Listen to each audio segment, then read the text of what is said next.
Good morning, student. Today we are going to study cell wall and the cell organelles.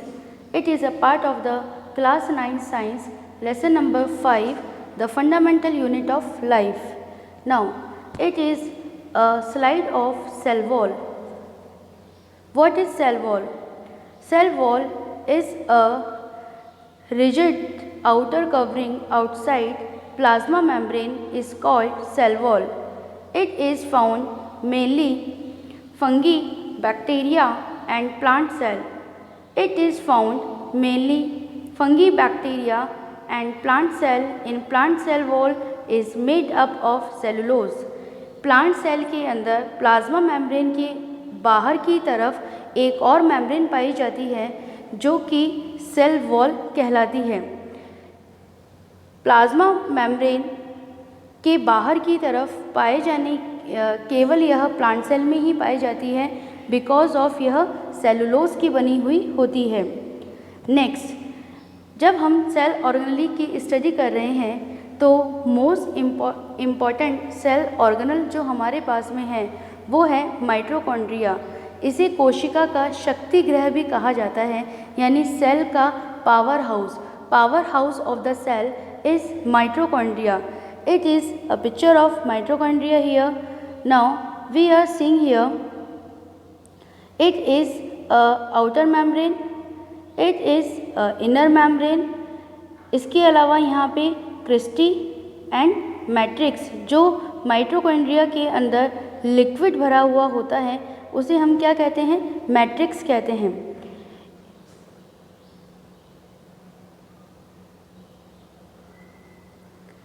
Mitochondria का important work क्या है? Mitochondria का important work है बेटे कि यह एटीपी यानी कि एडेनोसाइन ट्राइफॉस्फेट बनाता है, यानी कि यह जो हम फूड इंटेक करते हैं, हम जो खाना खाते हैं उससे यह एनर्जी प्रोड्यूस करता है। तो सेल को एनर्जी प्रोड्यूस करने का जो वर्क है वो कौन करके देता है? माइटोकॉन्ड्रिया करके देता है।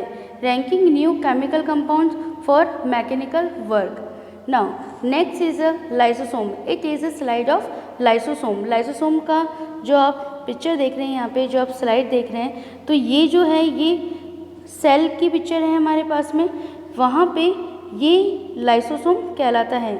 तो कैसा शेप में है? ये राउंड शेप में है। नाउ नेक्स्ट है Golgi apparatus.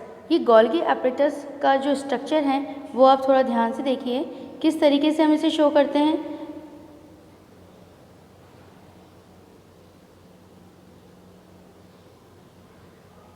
And this type. Okay, then what is the work of Golgi apparatus? Here, Camillo Golgi, a famous biologist and a scientist, recognized the Golgi body in the nerve cell.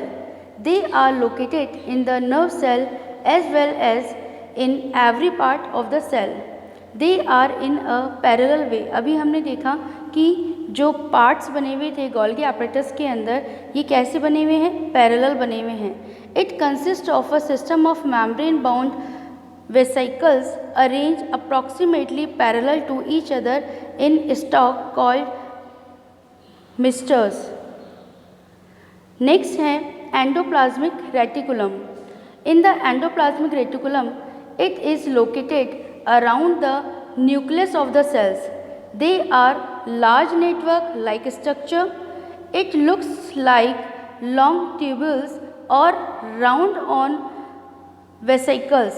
They are two types, RER यानी कि rough endoplasmic reticulum and the SER smooth endoplasmic reticulum. What is the function of the endoplasmic reticulum? The function of the endoplasmic reticulum is ERR detoxification of poisonous material and exchange of the material. Cell के अंदर जो poisonous material होता है उसे बाहर निकालने का जो कार्य है वो एंडोप्लाज्मिक रेटिकुलम के द्वारा किया जाता है। फंक्शन ऑफ RER यानी कि रफ एंडोप्लाज्मिक रेटिकुलम का क्या वर्क है? RER is the site of protein and they manufacture protein. It consists of many ribosomes and so the surface is rough and they named after rough endoplasmic reticulum. इन्हें rough endoplasmic reticulum इसलिए कहा जाता है क्योंकि इस endoplasmic reticulum को, जिसे कि हम हिंदी में अंतःपद्रव्य जालिका कहते हैं, उसके ऊपर की तरफ राइबोसोम्स पाए जाते हैं और राइबोसोम पाए जाने की वजह से इसकी जो सतह है वो कैसे हो जाती है? खुरदरी हो जाती है।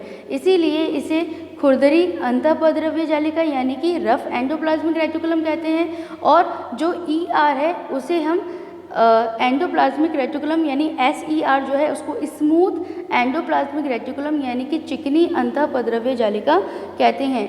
Next, chromosome. It is a picture of the chromosome. Chromosome जो है वो इस तरीके से हमें दिखाई देता है। इसके 4 हेड्स होते हैं। It is a picture of the nucleus. Nucleus जो है सेल के बीच के अंदर पाया जाता है। आप इसे इस तरीके से समझ सकते हैं, जैसे हमारे पास कोई व्हीकल है तो उसे चलाने वाला कौन होता है? ड्राइवर होता है। तो उसी तरीके से सेल में सबसे इम्पॉर्टेंट वर्क उसको कार्य करवाना है, जो वर्क करवाना है वो कौन करता है? न्यूक्लियस करता है। न्यूक्लियस के अंदर ही जो जेनेटिक मटेरियल होते हैं वो पाए जाते हैं। Nucleolus, it is a part of the nuclear. It is known as a factory of ribosome. It helps in protein synthesis of the body. Nucleus के अंदर न्यूक्लियोलस पाया जाता है और वो क्या करता है? ये राइबोसोम बनाने का काम करता है ना। It is known as a factory of ribosome. और इसके अलावा क्या करता है? यह प्रोटीन सिंथेसिस का कार्य भी करता है। Chromosome, they are vehicle of genes. Genes are carried by chromosomes and genes express characteristics such as intelligence, complexion, height etc. इसके अलावा जो क्रोमोसोम हैं वो क्या कार्य करते हैं? क्रोमोसोम का जो कार्य है बेटा वो रिप्रोडक्शन के समय सबसे मेन वर्क करता है। जैसे कि we know very well in a human being 23 pair of chromosomes पाए जाते हैं। ये जो 23 पेयर ऑफ क्रोमोसोम्स होते हैं इनमें से 22 pairs of chromosome body features का यानी कि पेरेंट्स में मदर फादर के पास जो इन्फॉर्मेशन है उसको न्यू जनरेशन के अंदर भेजने का, सेंड करने का वर्क करते हैं। इसके अलावा जो 1 पेयर ऑफ क्रोमोसोम है जिसे कि सेक्स क्रोमोसोम कहा जाता है वो फीमेल में XX एंड मेल के अंदर XY होते हैं। ओके, तो ये जो क्रोमोसोम हैं ये क्या करते हैं? ये होने वाले बेबी का सेक्स डिटर्मिनेशन का वर्क करते हैं। Thank you so much.